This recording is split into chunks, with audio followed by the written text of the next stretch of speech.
Hola amigos y amigas amantes de la salud. Mi nombre es Kenji Surco Paraguay, estudiante de la carrera de nutrición y dietética y entrenador personal.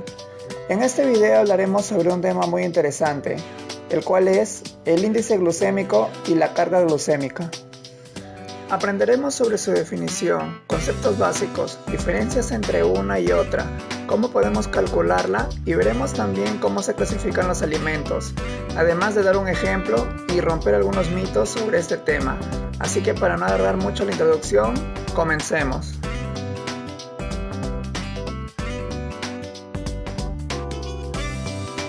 ¿Qué es el índice glucémico? Por definición, es una cifra que sirve para medir cuánto un alimento eleva el porcentaje de glucosa en sangre, es decir, cuánto eleva el nivel de azúcar en tu cuerpo. Por ende, a más índice glucémico, más azúcar se libera en sangre en menos tiempo. Podemos observar este cuadro gráfico para comprenderlo mejor. En la parte de la base tenemos el tiempo y en la altura la glucosa en sangre. Cuando ingerimos un carbohidrato, la glucosa en sangre se eleva y mientras más pasa el tiempo, este disminuye. El valor rojo nos dice que se elevó demasiado, a comparación del verde, y ahí viene la clasificación de 0 a 100. Como observamos en el cuadro, tenemos los rangos bajo, mediano y alto. Ahora compararemos dos alimentos, la sandía y el pan integral. Veremos la cantidad de calorías que nos aportan, la cantidad de hidratos que nos ofrece y el índice glucémico de cada uno. La primera diferencia es la energía que nos brindan. La sandía es menos calórica que el pan integral, a pesar de consumir la misma cantidad. Por ende, la sandía nos brinda menos gramos de carbohidratos que el pan integral. Ambas son saludables. Ahora veremos sus índices glucémicos. Anteriormente vimos que las frutas tienen el índice glucémico bajo, pero en este caso la sandía sale de la regla, ya que tiene 72. Eso lo clasificaría como alto. Y por otro lado el pan integral tiene 68, lo cual lo hace medio.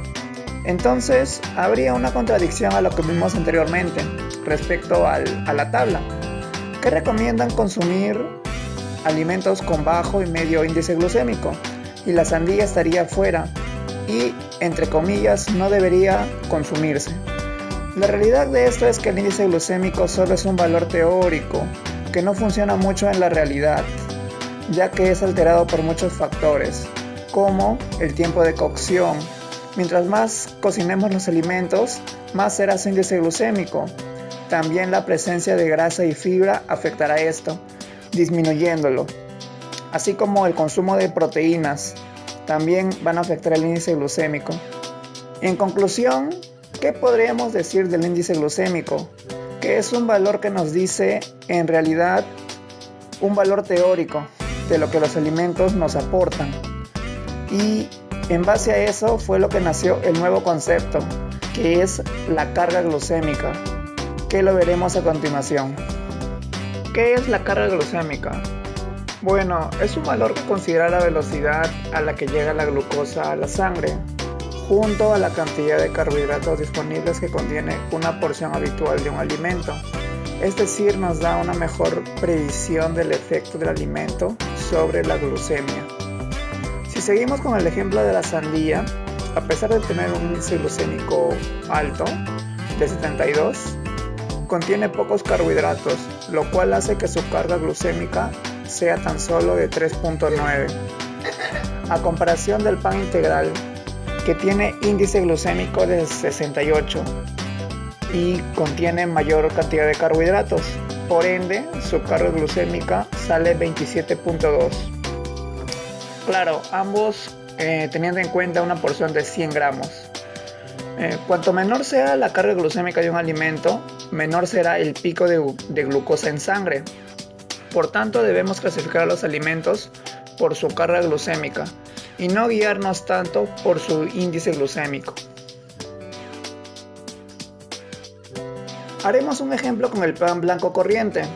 A personas sanas en ayuno de 12 horas, en la gráfica observamos que tomaron el tiempo del consumo del alimento. Cuando recién lo consumió, su nivel de glucosa subió a 95. Pasando los 15 minutos, su nivel de glucosa volvió a subir a 116. A los 30 minutos, subió nuevamente a su pico máximo, que es 136. Y de ahí a los 45 minutos la glucosa en sangre desciende a 129. Pasada la hora, su nivel de glucosa es de 114. A los 90 minutos sigue descendiendo a 106 y a los 120 minutos la glucosa baja a 96. Como observamos al consumir un alimento, la glucosa sube de poco a poco hasta llegar a su pico máximo y luego desciende. El diagrama nos sirve para calcular el índice glucémico del alimento mediante una fórmula la cual es superficie del área del alimento probado, en este caso el pan dividido entre la superficie del área de la glucosa, multiplicado por 100. La primera variable la obtendremos del gráfico. Si nos fijamos bien, los puntos nos dieron formas de áreas, entonces tenemos que calcular cada área, luego sumar todas, así obtendremos el valor para la fórmula del índice glucémico. Tenemos 5 áreas, la primera es un triángulo y las demás son trapecios. Calculamos la primera área, la cual sería el área de un triángulo, base por altura sobre 2.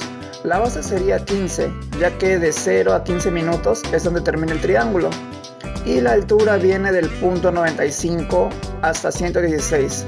Entonces la altura sería la diferencia, la cual sería 21. Reemplazando en la fórmula nos quedaría 15 por 21 sobre 2, lo cual nos daría 157.5. Este primer valor sería el resultado para la área, 1 en este caso. Para las demás áreas usaremos la fórmula del trapecio, base menor más base mayor por la altura entre 2. En el área 2 la base menor sería 21, ya que es la diferencia de 116 y 95.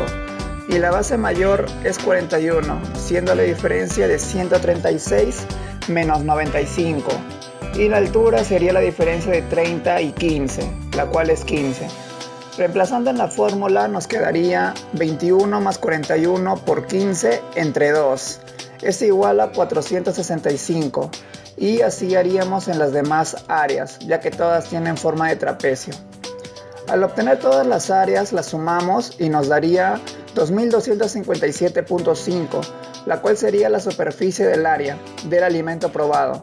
Y el otro valor nos lo dan como dato en el ejemplo, el cual es 3200. Ahora ya tenemos los dos datos para calcular el índice glucémico. Vamos a la fórmula y reemplacemos. Nos quedaría 2257.5 entre 3200 por 100. El resultado de esto sería 70.5, el cual nos indica el índice glucémico del pan. Si nos vamos a la tabla, nos dice que es alto. Una vez teniendo este valor, vamos a calcular la carga glucémica del pan. Para eso utilizaremos la siguiente fórmula. Carga glucémica es igual al índice glucémico por gramos de hidratos por ración del alimento, entre 100. Como observamos, el índice glucémico es necesario para calcular la carga glucémica. Por ende, el índice glucémico es importante para el cálculo. Los gramos de hidratos los sacaremos de la tabla peruana de composición de alimentos por la ración del pan, que es de 45 gramos aproximadamente, y el valor es de 27.2. Reemplazamos en la fórmula y quedaría 70.5 por 27.2 entre 100, y el resultado sería 19.17 de carga glicémica. Según la tabla, estaría cerca de la carga glucémica alta. Así finalizaríamos el ejemplo. Para finalizar haremos un recordatorio de lo aprendido. El índice glucémico indica la velocidad de absorción de los hidratos de carbono de un alimento, mientras la carga glucémica es el resultado del cálculo del índice glucémico y la cantidad de hidratos de carbono disponibles por ración. El índice glucémico es un valor teórico, mientras que la carga glucémica es un valor más real. Como observamos, los rangos también son diferentes. Y por último, el índice glucémico no tiene utilidad en pacientes, mientras la carga glucémica es el concepto que más se debería utilizar en consultas dietéticas. Espero el video haya sido de su agrado y gracias por su atención.